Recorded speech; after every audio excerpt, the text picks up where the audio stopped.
테슬라가 2025년 1분기 실적 발표 자리에서 일론 머스크가 직접 언급을 하더라고요. 완전 자율주행 자동차 기술이 내년 하반기에는 완성이 될 것 같다라는 발표를 했습니다. 우리나라는 과거부터 그래왔지만은 좀 빠르게 이 선도 진입자들을 추격하는 이 추격자 전략을 상당히 또 잘 이용하는 근면성실의 국민성을 가지고 있죠.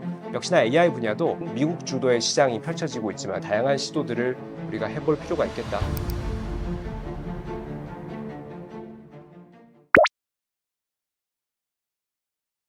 요즘 AI 분야의 전 세계 유명 석학들이요, 공통적으로 얘기하는 게 있습니다. 향후 5년에서 10년 이내에 AGI 시대를 우리가 맞이하게 될 것이라는 건데요. AGI라고 하면 Artificial General Intelligence, 우리말로 하면은 인공 일반 지능입니다. 즉, 인공지능이 특정 분야에만 역할을 하는 것이 아니라 인간의 아주 일반적인 대부분의 지능 활동을 대체할 수 있는 시대, 그 어떤 것을 시켜도 수행해내는 AI가 탄생하는 시대를 우리는 AGI 시대라고 합니다. 즉, AGI 시대가 5년, 10년 이내에 도래한다라고 하는 것은 우리 일상의 모든 영역에 AI 활용이 가능하다라는 것이죠. 자, 그런 점에서 우리가 정말 인간이 궁극적으로 해결하고자 했던, 지향하는, 우리 욕망이 담긴, 혹은 인간의 능력으로 해결하지 못했던 이런 정말 미지의 영역들에 AI가 기여하기 시작했다, 이렇게 또 우리가 생각을 해볼 수가 있죠. 예를 들면요, 질병 분야가 있습니다. 우리 인간의 현대의학으로서, 인간의 능력으로서 아주 현대의학이 발전하면서 인간의 난치병이나 불치병을 해결해 나가는 과정들 우리가 충분히 경험하고 있는데요. 이 속도를 AI가 더 빠르게 가져갈 수가 있습니다. 아주 복잡한 데이터 혹은 기존에 없던 질병들이 생겨났을 경우에 AI가 이것을 기존 패턴에 의해서 분석을 해주죠. 거기다가 우리가 기후 변화라고 하는 것, 아주 복잡하고 예측 불가능한 영역들에 있는 부분들을 AI가 또 해결하는 사례들이 증가하고 있습니다. 얼마 전 정말 50년 된 그 수학 분야의 난제를 AI가 해결했다. 행렬 곱셈의 해를 찾는, 정말 수학자들이 정말 몇십 년을 노력해도 풀리지 않던 이 신비가 AI로 인해서 단번에 해결됐다라는 사례도 있었고요. 요즘 또 제약 산업에서 그 신약 후보 물질을 발굴할 때 AI가 인간이 5, 6년 걸리던 것을 몇 개월 만에 해내는 사례들도 등장하고 있습니다. 자, 이처럼 정말 우리가 욕망하는, 그리고 정말 우리가 궁극적으로 모든 인간이 지향하는 이런 방향들, 거기에 해당되는 문제들을 AI가 해소해주고 해결해준다. 충분히 AI의 이기를 우리가 제대로 활용해 볼 수 있는 시대라고 우리가 생각을 해볼 수 있을 것 같습니다. 네, 우리가 자율주행 영역에 완전 자율주행 시대를 이제는 꿈꾸게 되었습니다. 우리가 이제 자율주행이라고 하는 것에 기술의 레벨을 크게 6가지로 보는데요. 0단계부터 5단계까지 있습니다. 근데 지금 현재 나와 있는 자율주행 보조 기술 정도는 한 3단계 정도 수준입니다. 근데 이제 우리가 운전자가 운전석에 앉아는 있지만 운전대에 손을 대지 않아도 되는 이런 상태로 우리가 운전을 할 수 있다는 것은 4단계를 의미를 하거든요. 지금 이 앞서 나가는 여러 기업들이 이 4단계 완전 자율주행에 어떻게 보면은 기반이 되는 기술 단계로 지금 발전을 시키고 있다. 여러 이제 결과들이 속속 발표가 되고 있는데요. 얼마 전 언론 보도에서 중국의 바이두, 위라이드, 포니 AI라는 기업이 협력하여서 로보택시 완전 자율주행, 이 무인 자동차를 시범 서비스를 시작했다라는 발표를 접한 적이 있습니다. 중국이 실제로 요즘 AI 분야든 로봇 분야든 이 혁신 기술 분야에 상당히 앞서 나가고 있거든요. 실제로 우리나라를 이미 넘어선 영역들도 있고요. 또 가장 수위에 있는 미국이라는 기술 경쟁력을 또 추격하고 있는 또 나라가 되었습니다. 중국의 기술력을 이제는 무시 못할 상황이 되었는데요. 역시나 무인 자동차 완전 자율주행 영역에서도 이제 4단계로 구현이 될 수 있다라는 예측들이 지금 쏟아져 나오고 있습니다. 그리고 오늘 촬영일 기준으로 오늘 아침에 또 따끈따끈한 소식이 전해졌는데요. 테슬라가 2025년 1분기 실적 발표 자리에서 일론 머스크가 직접 언급을 하더라고요. 우리 완전 자율주행 자동차 기술이 내년 하반기에는 완성이 될 것 같다라는 발표를 했습니다. 그 말은 이제는 정말 운전석이 사라지는 시대를 수년 내에 기대해 볼 수 있겠다라는 것이고, 물론 이런 과정에서도 기술적인 한계와 또 일부 또 도전해야 될 과제들이 있죠. 가장 먼저 우리가 좀 중시해야 될 것은 사람들이 완전 자율주행에 대한 기대는 사고를 전혀 내지 않는 자동차를 기대하고 있다는 거예요. 우리 인간이 운전했을 때 사고율이 10%다. AI가 운전했을 때 사고율이 5%다. 좀 더 안전하잖아요. 그럼에도 불구하고 내가 AI가 운전하는데 사고 당하고 싶지 않아. 이런 어떤 심리들을 가지고 있다는 것이죠. 그 말은 우리가 생각하는 것보다 훨씬 더 이 안전에 대해서 기준을 높게 잡고 있다는 것이고, 즉 완전 자율주행 자동차가 여러 기업에 의해서 상용화가 될 시점에는 이런 사고율에 대한 완성도 측면이 또 상당히 심각한 문제로 고려될 것이다. 이것을 또 기술 업계들이 조금 더 완성도를 다지는 노력들 앞으로 필요할 것이라고 보이고요. 또 하나는 법 제도적인 측면입니다. 완전 자율주행 자동차가 여기저기 돌아다니는 시대가 되면은 아마 지금 현재 교통 체계나 질서들이 또 새로운 양상들이 생길 수가 있다라는 거죠. 예를 들면 이제 보험회사도 사고가 났을 경우에 완전 자율주행 차와 인간이 운전한 차가 사고가 났을 때 누구에게 책임을 물어야 되느냐. 이게 어떻게 보면 보험 설계의 또 새로운 국면이 될 수 있다라는 것이죠. 이런 여러 가지 기반이 되는 법 제도, 사회 인프라들이 역시나 완전 자율주행 시대를 미리 대비해야겠죠. 이것이 갖춰지지 않는다라고 하면은 이것이 시장이 더 커질 수 있는 부분들의 장벽이 될 수 있다는 점에서 우리 사회가 또 함께 준비해야 될 숙제들도 있다라고 봅니다. 네, 얼마 전 구글이 AI 간의 통신 프로토콜이라고 할 수 있는 A2A, 에이전트 투 에이전트라는 이 프로토콜 기술의 표준화를 시도하고 있다라는 발표를 했습니다.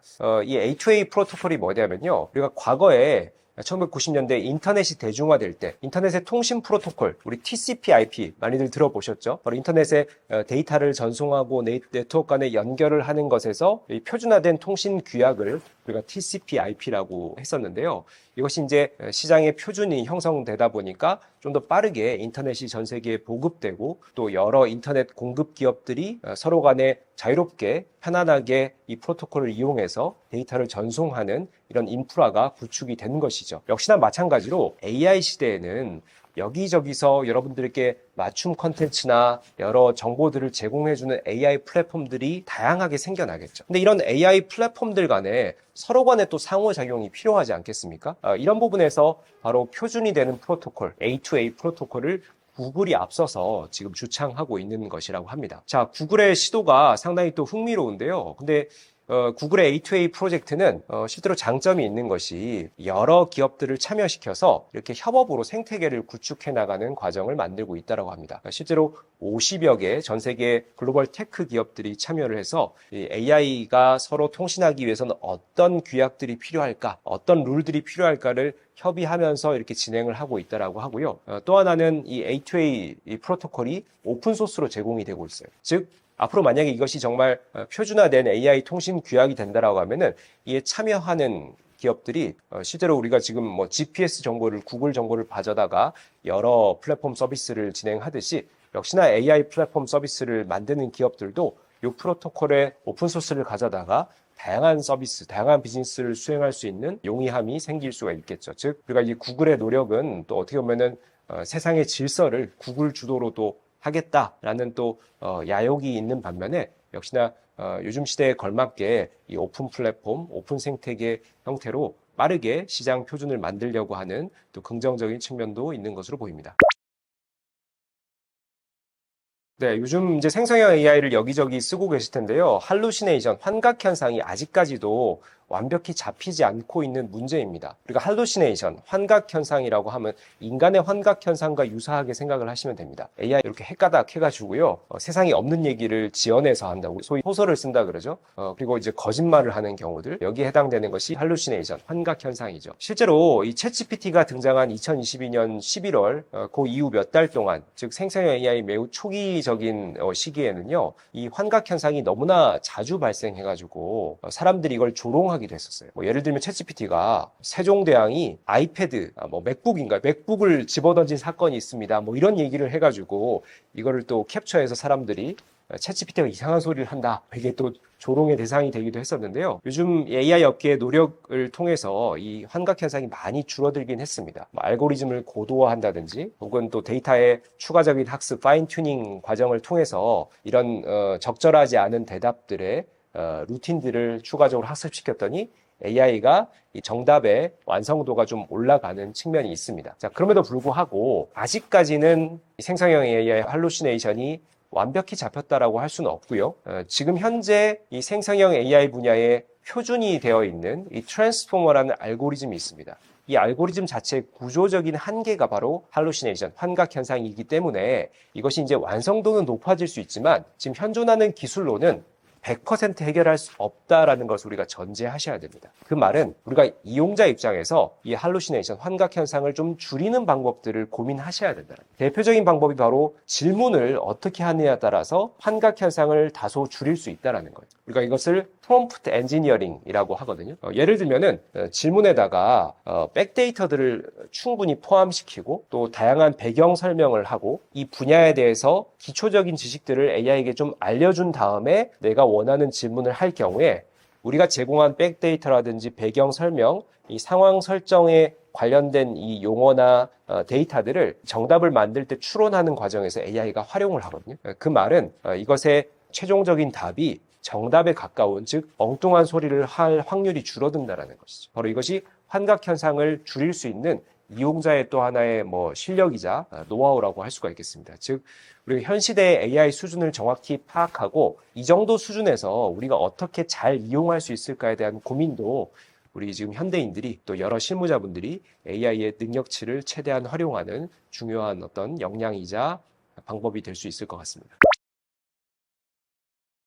사실 우리나라의 AI 분야는 한마디로 하면은 지금 좋지 않습니다. 암울하다라고까지 좀 말씀을 드리고 싶은데요. 우리가 이제 디지털 시대가 2000년대 본격화되고 사실 우리나라가 디지털 플랫폼 시대에는 우리 경쟁 국가들을 대비해서 상당한 경쟁력을 유지한 우리 국가로서 우리가 좀 자리매김을 했죠. 여러 플랫폼들, 네이버나 카카오 같은 플랫폼들이 경쟁력을 갖추게 되었고요. 또 여러 다양한 이 솔루션 기업들이 실제로 이 플랫폼 시대, 스마트폰 시대에는 다소 다른 경쟁 국가들을 비해서 이런 역량을 갖춘 기업들이 많이 있었습니다. 그런데 AI 시대가 지금 본격화되면서 실제로 AI 역량만큼은 과거 플랫폼 시대, 디지털 시대의 어떤 역량을 계속 지속할 수 있는 가능성이 많이 낮아지고 있습니다. 기본적으로 우리 AI의 기반 기술에 대한 상당한 약점을 가지고 있습니다. 우리가 이제 GPT와 같은 거대 언어 모델, 미국의 빅테크 기업 중심으로 이 세계에 지금 여러 다양한 어떤 경쟁들이 벌어지고 있는데요. 우리나라의 네이버나 KT, LG와 같은 이런 IT 기반의 기업들이 우리 각자의 거대 언어 모델을 출시는 하고 있긴 하지만 이것의 역량이나 이 기능성이 상당히 글로벌 탑 수준의 모델에 비해서 많이 미약하다라는 것이 지금 시장에 드러나고 있고요. 자, 그러다 보니까 우리가 이것을 AI 시대에 어떻게 거대 자본과 거대 기술력을 쫓아갈 수 있을까? 여기에 대해서 좀 어떤 다양한 접근과 새로운 또 시도가 필요한 시점이라고 할 수가 있겠습니다. 그럼에도 불구하고 우리나라는 과거부터 그래왔지만은 좀 빠르게 이 선도 진입자들을 추격하는 이 추격자 전략을 상당히 또 잘 이용하는 또 이런 어떤 근면성실의 국민성을 가지고 있죠. 역시나 AI 분야도 지금 현재는 매우 초기적인 미국 주도의 시장이 펼쳐지고 있지만은 우리가 중국의 딥시크 사례에서 보시듯이 이런 거대 자본과 기술을 우리가 엔지니어링적으로 풀어갈 수 있는 방법들을 우리가 또 생각을 해볼 수가 있습니다. 우리가 어떻게 하면은 AI 시대에 우리가 이제 이런 기회들을 새롭게 포착할 수 있을까? 어떻게 하면 우리나라만의 포지셔닝을 찾을 수 있을까? 지금 현재 우리가 강점이 있는 일부 게임과 같은 소프트웨어 분야, 그리고 또 스마트폰과 같은 디바이스 분야의 강점을 살려서 여기에 맞는 다양한 시도들을 우리가 해볼 필요가 있겠다. 지금 앞으로는 정말 AI 시대의 흐름이 급변할 것으로 보입니다. 이 급변하는 시대에 우리의 또 새로운 기회들이 또 많이 생길 수가 있기 때문에 우리 기업들도 열심히 이 기회들을 발굴하는 노력들이 필요할 것으로 보입니다.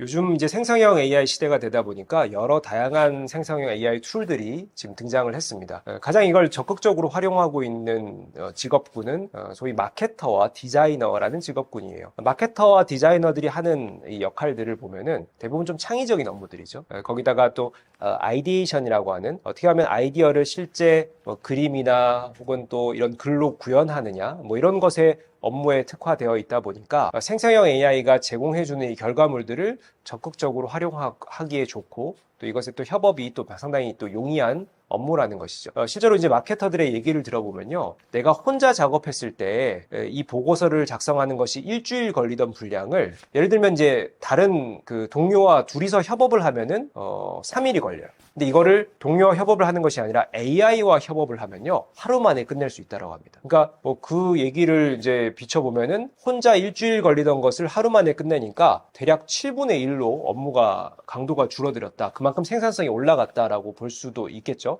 그리고 이제 여러 실험 결과들로 이제 발표된 자료들을 좀 소개를 해드리면은 MIT가 이런 재미난 실험을 진행했어요. 이런 챗GPT나 생성형 AI를 썼을 때 일반 오피스 업무를 하시는 분들이 얼마나 작업 효율과 작업 성능이 올라갈까라는 이제 실험을 진행을 했는데 MIT의 보고서 발표 결과에 따르면은 작업 시간이 평균적으로 40% 정도 단축이 되고 이 결과물 즉 퍼포먼스의 향상이 약 18%가 고도화되었다라는 겁니다. 그 말은 어찌 됐든 우리가 특정 업무에 국한하지 않고 이 생성형 AI라고 하는 것이 우리의 업무의 효율이라든지 효능을 더 키워줄 수 있다라는 점, 우리가 충분히 여러 사례로 지금 입증이 되고 있다라는 점이고, 우리가 유사한 사례로 좀 비유를 하자면은 우리가 1990년대 인터넷 시대가 열리면서 우리가 정보 검색을 위해서 포털 사이트를 지금 쓰고 있지 않습니까? 이 포털 사이트라고 하는 것의 뭐 효용이자 기능이 우리가 정보의 어떤 접근성을 높여주는 것이죠. 내가 특정 정보나 지식을 찾으려고 할 때 사람에게 전화해서 물어보고 도서관에 가서 책을 찾고 했던 정말 70년대, 80년대 시절에 비하면은 스마트폰이나 컴퓨터에 대고 그냥 키워드만 입력을 하면은 관련된 지식을 찾아주죠. 정보의 접근성이 훨씬 더 좋아졌다는 점에서 우리가 여러 업무 영역 중에 정보를 찾는 이 검색의 과정이 매우 효율화되고 작업 시간이 단축됐다라고 볼 수 있죠. 자, 그러면 지금 이 생성형 AI는 이런 관점에서 어떤 분야에 이런 효용을 제공하느냐라고 하면은 어떻게 보면 정보의 검색과 함께 마지막 단계의 이 완성도를 높여주는 작업까지도 AI가 수행해주죠. 왜냐하면요. 우리가 네이버나 구글에다가 검색했을 때는 특정 지식이나 정보를 우리가 또 들어가서 내가 원하는 정보들을 발췌하는 또 과정과 노력이 필요하죠. 근데 AI는요, 여러분들이 질문만 잘 하시면은 내가 원하는 나의 요구사항에 맞게 최종적인 답을 작성을 해줍니다. 즉 우리가 검색을 해서 이것을 읽고 판단하고 발췌해서 최종적인 결과물을 만드는 일련의 이제 3가지 단계가 있었다라고 하면은 이 단계를 AI가 한꺼번에 제공을 해주는 것이죠. 결국 검색과 품질을 동시에 잡아준다. 효율과 효능을 동시에 잡아준다라는 점에서 저는 이 AI를 썼을 때 얻을 수 있는 여러 업무의 이 효과들을 이렇게 설명드릴 수가 있을 것 같습니다. 많은 분들이 특히 시니어 분들이 AI가 어렵다고 내가 이걸 뭐 꼭 배워야 되냐 또 이런 또 푸념들을 늘어놓으십니다. 근데 AI 시대는 이제 막 시작이 됐고요. 새로운 툴들이 또 계속 생겨날 거예요. 그 말은 새롭게 생겨난 툴은 그 어떤 세대들도 어떤 사람들도 처음이라는 거죠. 내가 이것을 조금만 익히면은 남들보다 한 발 앞설 수 있는 새로운 또 기회가 제공된다라는 것이고, 이것이 이제 모든 이들에게 생소하다라는 점에서 다 공통적으로 이것에 또 배우는 과정이 필요하다라는 것이죠. 또 하나 여러분들께 자신감을 제공해드리고 싶은 관점이 뭐냐면요. AI는 점점 인간의 능력을 배워가고 있습니다. 인간을 닮아가고 있죠. 그중에 대표적으로 이 소통 능력이 상당히 강화되었어요. 우리가 소통 능력이라고 하면은 우리가 이제 기계를 다룰 때 과거 기계가 이해할 수 있는 언어, 그러니까 기계가 이해할 수 있는 방법이나 기능을 우리가 배워야 되는 과정이 필요했죠. 그러다 보니까 이런 도구를 잘 쓸 수 있는지, 이런 어떤 기계를 잘 활용할 수 있는지, 여기에 대해서 또 인간의 실무 능력이 부여되고 또 자격증이 부여되는 경우들이 있었죠. 근데 최근에 AI들은요, 우리 인간의 언어를 AI가 이해를 해버렸어요. 그러다 보니까 AI와 소통을 할 때 AI가 이해할 수 있는 기계만의 언어나 기능을 우리가 배워야 하는 것이 아니라 우리가 우리의 언어로 얘기했을 때 AI가 알아듣는다라는 거예요. 즉 다시 말씀드리면은 AI가 지금 막연하고 생소해서 어렵다라는 생각을 가지고 계시지만은 막상 어느 정도 진입을 해보시면은, 어느 정도 한번 경험을 해보시면은 오히려 이런 인터페이스나 사용 방법이 더 쉬워진다라는 거죠. 내가 인간의 언어로 지시하고 요구하고 AI가 알아듣고 그것을 이행해 준다라는 점이죠. 이런 점에서 우리가 좀 막연한 두려움을 갖기보다는 내 분야에서 관련된 툴들을 한 번씩 써보면서 경험치를 늘려가신다라고 하면은 아마 충분히 이런 또 편리함을 느끼실 수 있을 것이라고 생각을 합니다. 실제로 이제 AI라고 하는 것이 앞서 제가 컨텐츠의 질문에서 이제 산소, 공기와도 같은 존재가 됐다. 여기저기 AI가 다 존재하는 시대가 됐다라는 것이죠. 결국 우리가 이제 일상에 활용하는 뭐 이런 정보 검색이나 또 나의 또 개인 취미 생활에 AI를 활용할 수도 있고요. 내 업무의 생산성을 높일 때 활용할 수도 있고요. 혹은 또 세상의 변화에 새로운 어떤 가치들을 얻을 때도 또 AI 툴을 쓸 수가 있습니다. 즉 우리가 이제 여러 영역에서 AI 툴들, AI 기능들이 탑재가 되면서 이 용도가 정말 무궁무진해질 것이라고 생각을 하는데요. 물론 그럼에도 불구하고 이제 계층별로, 연령별로 우리가 쓰는 AI에 대한 용도가 달라질 수가 있습니다. 예를 들면 10대, 20대들은 좀 이제 재미, 취미를 위한 활동들에 AI를 쓰거나 혹은 또 학습의 보조 도구로서 뭐 과제를 작성할 때 혹은 내가 어려운 지식들을 공부할 때 AI의 도움을 얻는 툴들을 또 적극적으로 활용을 하겠죠. 그리고 이제 사회에 진출해 있는 3, 40대 우리 또 직장 생활을 하시는 분들은 업무 자동화라든지 뭐 효율성 향상에 AI 툴들을 쓸 수가 있습니다. 앞서 말씀드린 마케터들이 보고서를 작성하는데 AI와 협업을 하고요. 디자이너들은 내 머릿속에 구상한 아이디어들을 AI가 직접 디자인하고 실제로 설계도를 만들라고 또 AI를 통해서 협업을 할 수가 있고요. 또 저 같은 경우에는 논문을 작성하거나 요약할 때 또 AI를 요긴하게 활용하기도 합니다. 50대 이상의 시니어 계층들은요. 일상생활에 또 새로운 여가 활동들을 위해서 AI를 또 활용할 수가 있죠. 실제로 AI는 여러분들의 일거수일투족을 이해하고 있기 때문에 내가 원하는 컨텐츠나 내가 원하는 정보들을 적재적소에 제공을 해줍니다. 근데 중요한 것은 내가 이런 디지털 툴, 플랫폼들, AI를 많이 쓰고 있으면 쓰고 있을수록 AI는 여러분들에 대한 이해도가 높아진다는 거예요. 즉, 내가 AI의 이기를 얻으려면은 이 툴에 내 데이터들을 많이 제공해야 된다. 즉, 다시 말하면은 내가 이런 툴들을 많이 쓰면 쓸수록 AI 혜택을 더 크게 볼 수 있다라는 점에서 우리가 시니어 분들도 좀 적극적으로 이런 여가 활동이나 취미 생활에 관련된 툴들, 플랫폼들을 사용해 보시는 것, 여기에서 또 새로운 혜택들을 얻으실 수 있을 것이라고 생각을 합니다.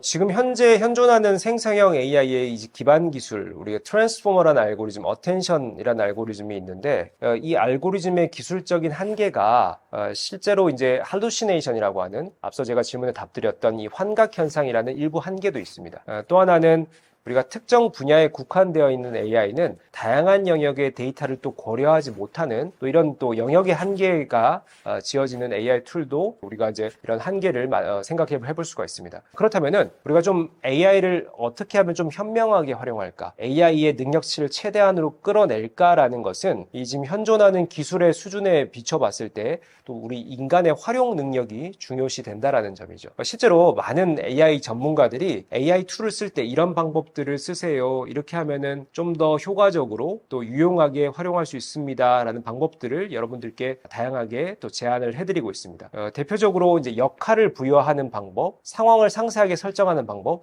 단계적으로 접근하는 방법, 뭐 이런 것들이 제시가 되고 있는데요. 하나하나 좀 설명을 드리면은 먼저 역할을 부여하는 방법입니다. 챗GPT에게 여러분들이 질문을 하실 때 이것의 결과물을 어떤 용도로 쓸지, 예를 들면은 너가 경제 전문가로서 이러이러한 것을 분석해줘 라고 하면은 이 챗GPT는 갑자기 이제 경제 전문가, 애널리스트로 빙의를 하는 거예요. 그래서 전문 용어를 써가면서 매우 전문가적인 지식들을 발휘하면서 설명을 해줍니다. 자, 그런데 너가 유치원 선생님으로서 5살 정도 된 어린이들도 이해할 수 있게 뭐 이런 내용을 설명해줘 라고 하면은 갑자기 유치원 선생님과 같은 역할을 하는 거예요. 뭐 예를 들면 난이도도 조절을 하고요.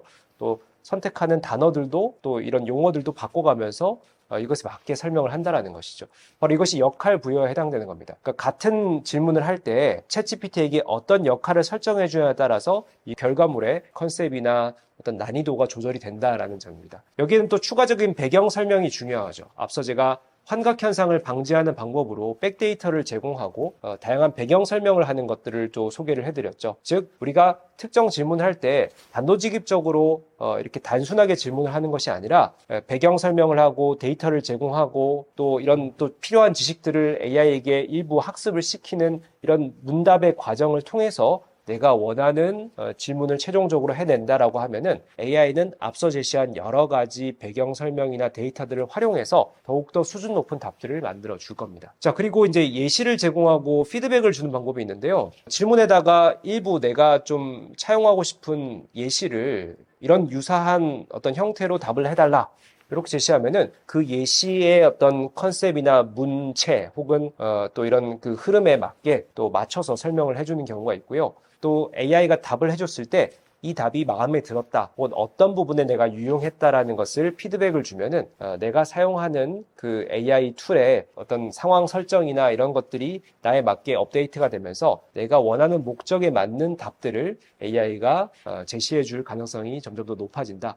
추가적으로 나의 어떤 개인 취향 학습에 활용한다라는 부분들을 또 우리가 하나의 팁으로 생각을 해볼 수가 있겠습니다. 저는 뭐 지금 제가 연구하고 있는 활동에서 가장 많이 활용하고 있는 툴은 뭐 기본적으로 이제 챗GPT와 제미나이라고 하는 툴을 많이 쓰고 있고요. 뭐 예를 들면 논문 요약이라든지 컬럼 작성이라든지 뭐 상당히 또 이런 그 유용함을 제가 얻고 있고요. 또 하나는 이제 코딩 작업, 프로그래밍 작업을 할 때 이제 클로드라는 툴을 이용해 가지고 이제 뭐 학생들이 짠 코드에 오류를 찾아준다든지 또 일정 부분 코드에 대한 또 해석을 해달라든지 뭐 이런 것들에 또 매우 유용하게 활용하고 있습니다. 뭐 뿐만 아니라 또 실제로 학생들이 활용하는 툴들을 보면은 요즘 뭐 그림 그려주는 툴, 또 소설을 작성해 주는데 도움을 주는 툴, 또 영상을 만들어주는 툴, 너무나 정말 하루가 다르게 이런 새로운 포맷의 데이터들을 생산해주는 툴들이 특화돼서 지금 쏟아져 나오고 있거든요. 그래서 이런 것들은 이제 내 업무에 맞게, 내 기호에 맞게 여러 툴들을 좀 경험해 보시고 나에게 적합한, 나와 또 잘 맞는 툴들을 또 발굴해 보는 것도 AI 시대에 우리에게 필요한 또 이런 과정이 아닌가 이렇게 생각이 됩니다. 요즘 이제 디지털 기술이 정말 세상의 전면에 부각되는 시대인 것 같습니다. 특히 AI, 비트코인 관련된 여러 세상의 변화가 동시다발적으로 이루어지고 있는데요. 자, 이렇게 과격한 변화가 진행될수록 우리가 좀 가까운 미래를 볼 것이 아니라 좀 먼 미래를 예측하는 것이 필요하죠. 우리가 세상이 어떻게 진화할까? 우리가 이 기술을 가지고 인간이 어떤 혜택을 얻을까? 이런 큰 그림을 그리시고 이 기술들에 접근을 하신다라고 하면은 우리가 작은 선택을 잘못했을 경우에 얻는 피해를 최소화하고 우리가 큰 방향에 대해서 새로운 기회를 발굴하고 미래를 예측하는데 좀 더 효과적인 어떤 방향, 어떤 나침반이 되지 않을까, 이런 점에서 좀 큰 그림을 그리고 이 미래를 구상해 보시라, 뭐 이런 여러 다양한 지식들을 또 배워나가는 어떤 노력들 필요하시다라는 말씀을 당부드리면서 말씀을 마무리 드리도록 하겠습니다.